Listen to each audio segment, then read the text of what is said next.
Rajasthan paper leak मामले में सबसे आगे आ चुका है। बार बार पेपर लीक होने से लाखों स्टूडेंट्स का भविष्य दांव पर लग रहा है। अब अशोक गहलोत एक नया कानून लाने जा रहे हैं, जिसकी जानकारी उन्होंने एक ट्वीट के माध्यम से दी है। अब इस नए कानून में उम्र कैद तक का प्रावधान होगा। हालांकि अगर सरकार की मंशा हो तो वह इस कानून में भी सख्ती से काम कर सकती है, पर जब अपने ही इसमें शामिल हो तो कार्रवाई कैसे हो सकेगी? तो ये कानून कहाँ तक सार्थक होगा? हम सीधे तौर पर सीधे स्टूडेंट से ही बात करते हैं कि वो पेपर लीक का मामला हो या चाहे ये नया कानून आने वाला हो जो विधानसभा सत्र में रखा जाएगा, इस पर उनकी क्या सोच है। क्या कहना चाहेंगे आप कि नया कानून होने जा रहा है, इसमें उम्र कैद का प्रावधान है, सरकार की क्या मंशा है? देखिए, राजस्थान सरकार के रहते हुए लाखों विद्यार्थियों का भविष्य खराब हुआ है और निश्चित तौर पर जितने भी प्रतियोगिक परीक्षाएं राजस्थान में आयोजित हुई हैं, लगभग सबके अंदर पेपर लीक जैसी घटना सामने आई है। मुझे लगता है कि सरकार नियम तो बना रही है, लेकिन जो वर्तमान में law and order paper leak जैसे आरोप के लिए बने हुए, अगर सरकार उस पर भी सख्त रूप से कार्रवाई करे तो निश्चित रूप से उनको कड़ी से कड़ी सज़ा मिलनी चाहिए। पर मेरा मानना ये है कि जब राजस्थान सरकार से मिले जुले लोग ही पेपर लीक जैसे काम को अंजाम देते हैं, तो मुझे नहीं लगता कि राजस्थान की सरकार उनका कुछ करेगी।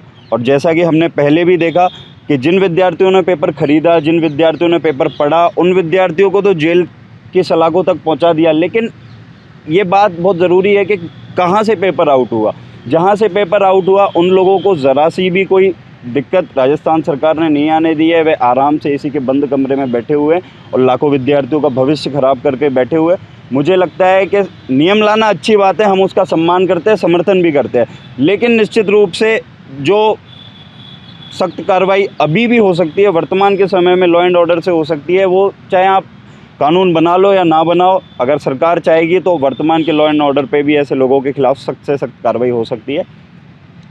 आपका क्या कहना है कि बच्चे का भविष्य किस तरह से ख़राब होता है बार बार पेपर लीक होने? देखिए, मैं बताना चाहूँगा आपको कि जिस प्रकार पिछले 4 वर्ष में लगातार 14 मामले सामने आए, तो ये पूरे भारतवर्ष में एक ऐसा प्रदेश राजस्थान टॉप 1 पे है पेपर लीक के मामले में। तो कहीं ना कहीं ये गहलोत सरकार की और राज्य सरकार की स्पष्ट कुशासन के शब्दों में मैं इसको स्पष्ट करना चाहूँगा और बताना चाहूँगा कि मंत्री ऐसी गाड़ियों में बैठने वाले और ऐसी कमरों में बैठने वालों दर्द, किसान के बेटे और एक ग्रामीण परिवेश से आने वाले छात्र का दर्द नहीं समझ सकता। जो छात्र नेता और जो छात्र स्टूडेंटों के बीच में रहते हैं, जो छात्र प्रतिनिधि रहते हैं, वो जानते कि किस प्रकार उनका परिवार, उनके घर वाले जो खेती के माध्यम से अपनी आजीविका का वहन करते हैं, उसी में से कुछ बचा हुआ हिस्सा छात्र को देके महंगी महंगी कोचिंगों में, और जिस प्रकार कोटा में रहने, कोटा एक शिक्षा नगरी है, यहाँ एक केशवपुरा अपने कोचिंग हब है। अगर यहाँ कोई छात्र राजस्थान कंपटीशन एग्ज़ाम की तैयारी के लिए आता है तो कम से कम 3500 रुपये पर महीने के हिसाब से उसको रूम लेना पड़ता है। और मेरा मानना है कि ग्रामीण परिवेश से आने वाला छात्र इतना सक्षम नहीं है, कैसे न कैसे करके अपने परिवार की आजीविका के साथ साथ उसने पढ़ाई कर ली, तो उसके भविष्य के साथ राज्य सरकार को बिल्कुल भी खिलवाड़ नहीं करना चाहिए। और मैं बताना चाहूँगा कि हाल ही में मिली जानकारी के मुताबिक राज्य सरकार ऐसा प्रावधान पेपर लीक करने वाले लोगों के खिलाफ ला रही है जिसमें उम्र कैद तक का प्रावधान है। तो उस फैसले का मैं स्वागत करता हूँ। अगर वो आने वाले मानसून सत्र में अगर सदन की पटल पर रखा जाता है तो मैं स्वागत करता हूं। लेकिन साथ ही राज्य सरकार से और प्रशासन से मैं निवेदन करता हूं कि अगर इस कानून को आप लेके आते हो तो एक ग्राउंड लेवल पर मतलब हकीकत होनी चाहिए, इसकी कार्रवाई अमल पे लानी चाहिए। कानून तो पहले बहुत बने हुए हैं लेकिन कार्रवाइयाँ होती नहीं है। कानून पहले बने हुए हैं, कार्रवाई नहीं होती। आप क्या चाहते हैं कि क्या होना चाहिए पेपर लीक मामले में? सरकार बहुत सारे बिल लाती है, लेकिन स्टूडेंट के लिए एक ऐसा बिल लाना चाहिए जिसमें निश्चित पारदर्शिता के साथ पेपर हो। क्योंकि जो गरीब फैमिली से बिलोंग करते हैं, स्टूडेंट गांव से आते हैं, वो पेपर देने कैसे आया, उस एक दिन कैसे वेट करता है, पापा रात दिन पैसा कमा के उससे कोचिंग करवाते हैं। लगभग 1 साल में से 1.5 से 2 लाख का खर्चा बैठता है। उसके फैमिली वाले किसे रात दिन एक कर रहे हैं। जब पेपर देने के बाद वो बाहर निकलता है सेंटर से तो उसे पता चलता है कि पेपर लीक हो गया, तो उस पर कैसे बीती है। जैसे भी अभी राजस्थान फर्स्ट नंबर पे आ रहा है सुसाइड के मामले में, तो इस पर पेपर लीक का भी बहुत बड़ा कारण है। क्योंकि नॉर्मल जितने भी नेता है वो समझते हैं कि पेपर लीक को नॉर्मल समझते हैं, लेकिन ऐसा कुछ भी नहीं है। उनको जो भी पेपर लीक करवा रहा है उस पर सख्त से सख्त कार्रवाई करनी चाहिए और जो उसकी फैमिली वाले हैं उनको सबको बर्खास्त कर देना चाहिए गवर्नमेंट जॉब से कि वो गवर्नमेंट जॉब कोई भी गवर्नमेंट जॉब नहीं लगे। मैं सरकार से ही निवेदन करता हूँ कि हाँ, उन पेपर लीक के लिए उन्होंने कानून बनाया है, लेकिन उस पर सख्त से सख्त कार्रवाई भी होनी चाहिए। सख्त कार्रवाई की मांग उठ रही है। आप क्या कहना चाहेंगे पेपर लीक के मामले में? मैं यही कहना चाहूँगी कि नए कानून तो आप बना रहे हो, पर वो जो कमेटी आप बना रहे हो वो भी तो ऐसी कमेटी बनाई है ना जो छात्र छात्राओं को परेशानी ना हो। वो इतने पूरे साल भर तैयारी करते हैं, उसके बाद वो उनका सेंटर बाहर आता है, वो ट्रेवल करके वहाँ बाहर जाते हैं, फिर बीच में पता चलता है कि उनका पेपर कैंसिल हो चुका है। किस वजह से? क्योंकि पेपर लीक हो चुका है। तो इसमें छात्र छात्राओं का क्या दोष है? इसमें सरकार का दोष है। यहाँ राजस्थान सरकार के जब से राजस्थान सरकार आई है तब से ऐसा हर साल ऐसा हुआ है कि पेपर लीक होते रहे। बच्चे कब तक उनके मम्मी पापा ऐसे कोई सशक्त नहीं है कि वो कोई के पापा मजदूर है, कोई के पापा कोई ऐसा नहीं है कि कोई बड़े बाप का और ये है और वो उनके पेपर लीक से कोई फ़ायदा नहीं है, या फिर उनकी नौकरी लग जाएगी तो ठीक है, नहीं तो नहीं लगेगी तो कोई दिक्कत नहीं है। वो इतनी तैयारी करने के बाद पेपर लीक होता है तो उनकी पूरे साल की मेहनत चली जाती है। फिर वो वापस यही चीज़ करते हैं कि भाई पढ़ेंगे, फिर वापस पेपर होगा, फिर वापस पेपर लीक हो जाता है। कहाँ तक ऐसे बच्चे सहन करते रहेंगे? बच्चे कहाँ तक सहन करेंगे? लगातार पेपर लीक हो रहे हैं और एक एक परिवार का लाखों रुपए का नुकसान हो रहा है, क्योंकि लंबे समय तक वो तैयारी करते हैं, कोचिंग जाते हैं, दूसरे शहरों में जाते हैं। उस तैयारी के बाद भी अगर पेपर लीक हो जाता है तो उनके ऊपर क्या बीतती होगी। कुछ और स्टूडेंट हैं, उनसे भी बात करते हैं। क्या कहना चाहेंगे आप? पेपर लीक के मामले में एक नया कानून आ रहा है। ताज्जुब की बात है कि राजस्थान आज पेपर लीक के मामले में नंबर 1 पर आ रहा है, यानी कि ये कोई घटना तो हो नहीं सकती। कहीं ना कहीं आशंका है कि सरकार की भी इसमें मिलीजुली भगत है, क्योंकि अगर पेपर लीक हो रहा है तो अगर सरकार ने इतने कानून पहले भी बनाए और अभी भी बना रही है, अगर उन कानूनों को लागू किया गया होता, वहाँ पर सख्ताई दिखाई गई होती, तो आज हो सकता है ये जो पेपर लीक की घटना ये नहीं होती। क्योंकि एक साल में राजस्थान में 8 बार पेपर लीक होना ये कोई मामूली बात नहीं है। कई गरीब परिवारों से बच्चे आते हैं यहाँ पर पढ़ने, जो कि अपना खर्चा भी नहीं उठा पाते हैं, वो बार बार पेपर देते हैं और कुछ पेपर की जो है वो एज लिमिट भी होती है, वो निकल जाने के बाद वो बच्चे पेपर भी नहीं दे सकते। तो कहीं ना कहीं बेरोज़गारी का कारण भी बच्चे खुद नहीं, सरकार है। सरकार पहले ही रोज़गार नहीं दे रही है और ऊपर से पेपर लीक होने पर ओवर एज हो जाते हैं बच्चे, और ओवर एज होने के कारण उनको पेपर नहीं दे पाते और वो दूसरे काम पे मजबूर होना पड़ता है। कई सुसाइड्स भी इस कारण से हो रहे हैं कोटा में। कुछ और स्टूडेंट हैं, क्या कुछ कहना चाहेंगे आप? देखो, सबसे पहले सरकार की कमजोरी है, नए नए कानून वो लाती है और उन्हीं कानूनों का उल्लंघन सरकार खुद करती है, उनके खुद आदमी करते हैं। तो सरकार को नए नए कानून तो बना देना चाहिए, लेकिन उनका पालन भी सभी को करना चाहिए। प्रभावशाली लोगों पे ये कानून लागू नहीं होते, लागू होते हैं तो सब मतलब गरीब मजदूर छात्र वर्ग के लोगों पर ही ये कानून लागू होते हैं। तो ये जो कानून बनते हैं उनका सब पे नियम लागू होना चाहिए।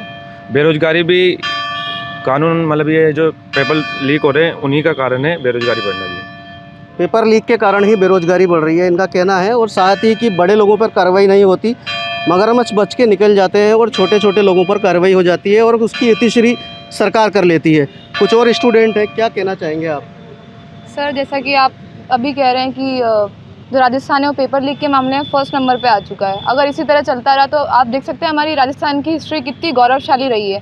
अगर इसी तरह से चलता रहा, पेपर लीक होते रहे, बच्चे अगर साल दर साल पेपर देते रहे, तो उन लोगों को बेरोज़गारी बढ़ेगी और राजस्थान का फ्यूचर भी टोटली अंधेरे में चला जाएगा। इस तरीके से बच्चे क्या करेंगे, कैसे करेंगे? आप क्या कहना चाहेंगे? राजस्थान में नहीं, देश के कोने कोने में पेपर लीक की खबरें सामने आ रही है, पर ये प्रशासन के भी इसमें कुछ लोगों की मिलीभगत है, जिस वजह से पेपर लीक हो रहे हैं। तो सरकार से यही निवेदन है कि इसके राजनीतिक अंक में ना लेके इसको छात्र के हितों में इस कानून को प्रबंध किया जाए। छात्र हितों में कानून होना चाहिए और उसके साथ ही पेपर लीक में जो मुख्य किरदार जो सामने आते हैं उनके ऊपर कार्रवाई नहीं होती। स्टूडेंट्स का कहना है कि उन लोगों के ऊपर भी कार्रवाई होनी चाहिए। क्या कहते हैं आप? यहाँ पर भारत जैसे देश में ऐसे काम हो रहे हैं कि पेपर लीक जैसी घटनाएं हो रही है, जहाँ पे हमें सिखाया जाता है शुरू से कि संस्कार पढ़ाई में शुरू से ये ऐसी चीज़ें सिखाई जाती है कि बेईमानी नहीं करना चाहिए, ऐसे वैसे। फिर भी यहाँ पर पेपर लीक होने की घटनाएं सामने आ रही है। इससे ना सबका भविष्य ख़राब हो रहा है। यहाँ मतलब ना बहुत सारे गरीब होते हैं, मतलब उनके माता पिता, और ये ना उनको बड़ी मुश्किल से यहाँ पे इतनी दूर भेजते हैं और फिर उनको ना पेपर देते हैं तो 2 घंटे पहले उनको पता चलता है कि पेपर लीक हो गया है। और तो यहाँ तो एक प्रॉब्लम तो ये है कि भर्तियाँ भी ना कि टाइम पे नहीं आती है यहाँ पर राजस्थान जैसी वैकेंसी। इस कारण मैं निवेदन करती हूँ कि ना वैकेंसियाँ भी टाइम टू टाइम होनी। पहले ही वैकेंसी नहीं निकलती है और ऊपर से पेपर लीक हो जाते हैं। आप क्या कहना चाहेंगे? वैकेंसी निकले या नहीं निकले उससे पहले महत्व ये होता है कि सरकार ने एज लिमिट कर दी है। पेपर पहले लीक होने लग गए, फिर वो बोलते हैं कि ना पेपर भी लीक है, नेक्स्ट टाइम इसका पेपर हो जाएगा, उसकी डेट इतनी लेट आती है कि जितने में तो बच्चों की एज भी कंप्लीट होती है। सरकार ने एज इतनी लिमिट कर दी है कि जितने में उनकी गवर्नमेंट जॉब लगनी चाहिए थी उस एज में वो एज ना लग के और पेरेंट्स भी उन पर फोर्स करते हैं फिर, और इस चक्कर में बच्चे भी सुसाइड वगैरह कर लेते हैं। हमारे राजस्थान क्षेत्र में ये होना चाहिए था कि स्टडी का महत्व सबसे आगे रहे, लेकिन ये सबसे पीछे होता जा रहा है। कोटा को स्टडी की नगरी कहा जाता है, लेकिन अब ऐसा कुछ नहीं दिख रहा है कोटा के अंदर। कोटा शैक्षणिक नगरी है और उसके साथ ही राजस्थान में पेपर लीक का जो मामला सरगर्मियों से रहा है और अब सरकार एक नया कानून लाने जा रही है। उस कानून के तहत क्या आगे प्रावधान होंगे, ये कानून लागू भी होगा कि नहीं होगा। जो कानून 5 साल पहले आना चाहिए था वो कानून अब चुनावी दौर में आ रहा है। क्या ये चुनावी मुद्दा होगा या केवल सरकार वोट बटोरने की राजनीति कर रही है? कुछ और स्टूडेंट है, कुछ कहना चाहेंगे? देखिए, राजस्थान सरकार ने ये जो नया कानून बनाया है ये मुझे लगता है कि एक चुनावी स्टंट है, और पहले भी जो कानून हमारे पास मौजूद है उनके आधार पर भी ऐसे पेपर लीक करने वाले लोगों के साथ सख्त कार्रवाई हो सकती थी। और मुझे लगता है कि पूरे राजस्थान में और देश भर युवाओं का प्रदेश है, युवाओं ने बड़ी ऊर्जा के साथ सरकार को बनाया है और सरकार बनाने में अहम भूमिका निभाई है। लेकिन जिस तरीके से राजस्थान सरकार युवाओं के साथ बर्ताव कर रही है, उनको बेरोज़गार ही छोड़ रही है, क्योंकि उनको पता है कि अगर रोज़गार युवाओं को मिल जाएगा तो फिर वो अपने दिमाग से सरकार को चुनेंगे। लेकिन मैं समझता हूँ कि आज का युवा इतना पागल नहीं है। चाहे कितने भी पेपर लीक हो, चाहे कितने भी कुछ हो, आने वाले समय में बदलाव होगा। युवा अपनी पूरी ताकत के साथ, एकता के साथ नई सरकार को चुनेंगे जो उनके लिए खड़ी रहेगी, जो उनको रोज़गार देगी और राजस्थान को पूरे देश भर में एक सबसे अच्छा प्रदेश, सबसे सशक्त प्रदेश घोषित करेगी। धन्यवाद। युवा कुछ बदलाव चाहते हैं, क्या कहना चाह रहे हैं आप? मैं सरकार से यही चाहता हूँ कि 8 से 10 साल में जितने भी पेपर आउट हुए हैं, क्योंकि अभी जो वर्तमान में चल रहा है कि पेपर आउट हो रहे हैं, लेकिन मेन जड़ तो पिछले सालों से 8 से 10 साल में जो भी पेपर आउट हुए हैं उसमें सीबीआई जांच बैठाकर उसके पे सख्त से सख्त कार्रवाई करनी चाहिए।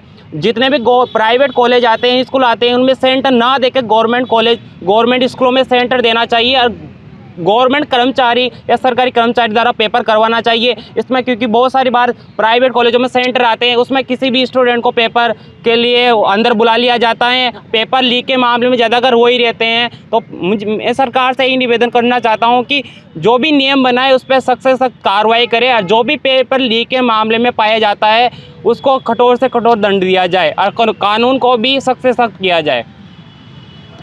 कानून को भी सख्त से सख्त किया जाए। अब देखना ये है कि राजस्थान में जो ये नया कानून आने वाला है या जो अशोक गहलोत चाह रहे हैं कि पेपर लीक वाले अधिकारी हो चाहे कर्मचारी हो या जो भी इसमें लिप्त हो उसको कड़ी से कड़ी सज़ा मिलेगी। इसमें उम्र कैद तक का भी प्रावधान ये बता रहे हैं। लेकिन सबसे अहम बात यह है कि पेपर आखिर लीक होता कैसे है। कर्मचारी के साथ अधिकारी और अधिकारी के साथ नेता और जिनके मंत्री तक इसमें शामिल होते हैं, उसी कारण से ये पेपर लीक देखने को मिला है। और अब स्टूडेंट्स का जो भविष्य है वो अंधकार की तरफ जाता है और साथ ही बेरोजगारी निरंतर बढ़ती जाती है। स्टूडेंट्स का कहना है कि पहले ही वैकेंसियाँ नहीं निकल रही हैं और वैकेंसियाँ जब निकलती है तो वो पेपर लीक हो जाता है, स्टूडेंट्स ओवर एज हो जाता है और उस कारण से स्टूडेंट्स का भविष्य कहीं ना कहीं दूसरी दिशा की तरफ भटक जाता है और उसी के कारण से कुछ गलत धंधों में भी चले जाते हैं, कुछ क्राइम में भी चले जाते हैं। और इन सारी चीज़ों की वजह केवल पेपर लीक है और उसके ऊपर सरकार को सख्त कानून लाना चाहिए। लेकिन उससे पहले सरकार की मंशा ये होनी चाहिए कि अपने ही मंत्रियों को संभाले, अपने ही अधिकारियों को संभाले, ताकि ये पेपर लीक होए ही नहीं। और अगर पेपर लीक नहीं होगा तो रोज़गार मिलेगा और रोज़गार मिलेगा तो स्टूडेंट्स के साथ ही ये प्रदेश एक नई दिशा की ओर अग्रसर होगा और ये गौरवशाली जो पुराना इतिहास है वो बरकरार रह पाएगा। कोटा से एबीपी न्यूज़ के लिए दिनेश कश्यप।